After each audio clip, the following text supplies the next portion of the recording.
Welcome, everybody. I'm Vaishali Jain, and I work with Mint. Thanks for joining us today. We'd like to start off the evening by asking Mr. R. Sukumar, editor of Mint, to give the opening keynote. Sukumar?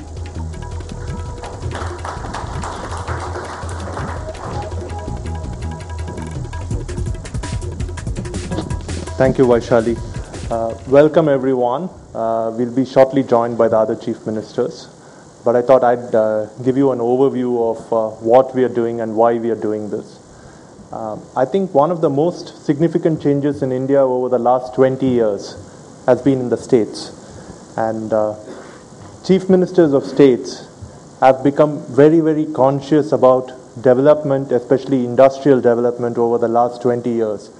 And if you look at the real story of India in this period, it's the story of states like Haryana, of states like Tamil Nadu, of states like Punjab, of states like Delhi, which have really grown by investing in infrastructure, by attracting companies, both domestic and foreign, to come and invest significant sums of money, thereby creating jobs, producing goods. And we've reached a situation where chief ministers these days are rated as much on other parameters as they are on their ability to really improve the economics of their state.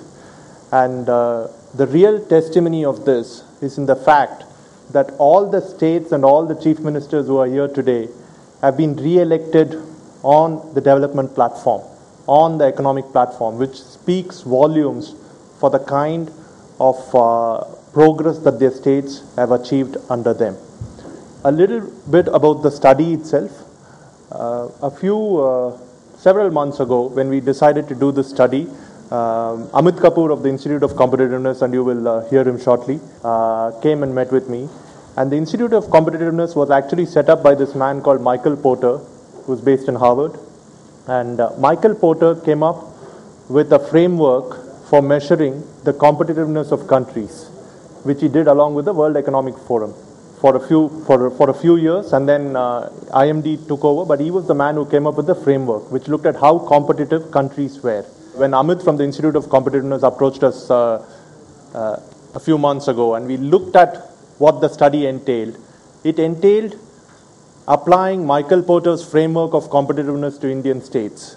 So we would look at the infrastructure of the states, we would look at the industrial policies of the states, we would look at the skilled manpower availability of the states, we would look at the financial condition of the states, because you need to have healthy finances to really build a sound infrastructure.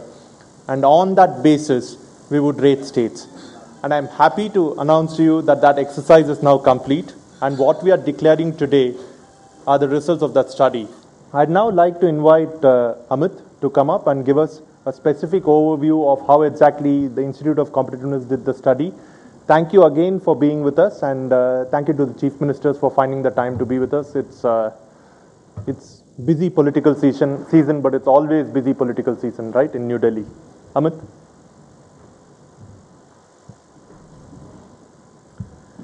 Honorable Chief Ministers, thank you. Thanks a lot for coming here. In fact, I should really share something about the study that we have done. This is something very profound that I've been working on. In fact, I've been working with Mike Porter for the last 8 years, and we have been actually looking at the Global Competitiveness Index, and we said we should start looking at the Indian states and Indian cities. And when we started looking at Indian states, we said, how do Indian states really perform? Because when you really talk about a country like India, a magnitude of India, it's not about a singular entity in India which actually creates the competitiveness of India. It's the sum total of the various set of states which actually exist within the system, which create that positive flow. And then we wanted to understand as to what are the states which are driving the country. So if you really look at the vast expanse of India, there are 28, 29 states as we counted. But now the question is going to be that out of these 28 states, which are the states which are driving this country forward? And that is where we started looking at the study, and we said there are going to be 4 critical pillars that we need to look at. And what are those 4 critical pillars? The first one was factor conditions, and factor conditions was land, labor, and capital. What is the availability of labor? What's the availability of resources? And what's the availability of capital?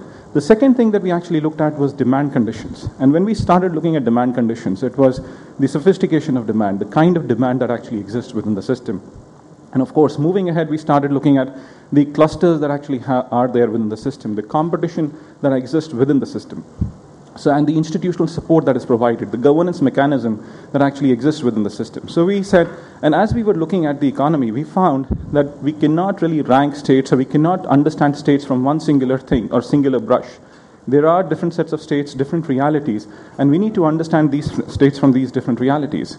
And the reality is that there are states which are growing at a certain pace, but then we need to understand how they're growing.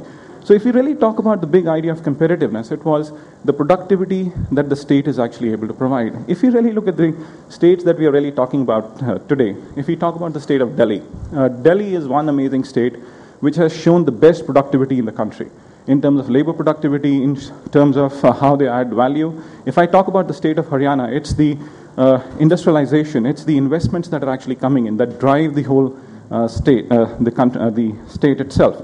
But the challenges were, how do you think how we can actually use this whole study? The issue is going to be that how states can actually use the study to really build the future platform of where they want to be. So this is what the study was, and I would leave the floor for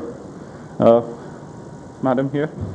If you can remain on stage, we'd request R. Sukumar and Vivek Khanna, publisher of Mint, and Venki Venkatesh, who's also publisher, for the award ceremony.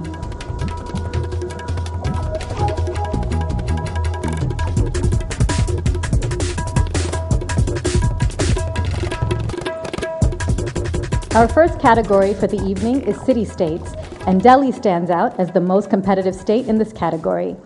Good demand conditions, talent pool, business incentives, and governance are just some of the things that made Delhi a clear winner. We'd like Mrs. Sheila Dikshit, Chief Minister of Delhi, to please join us on stage.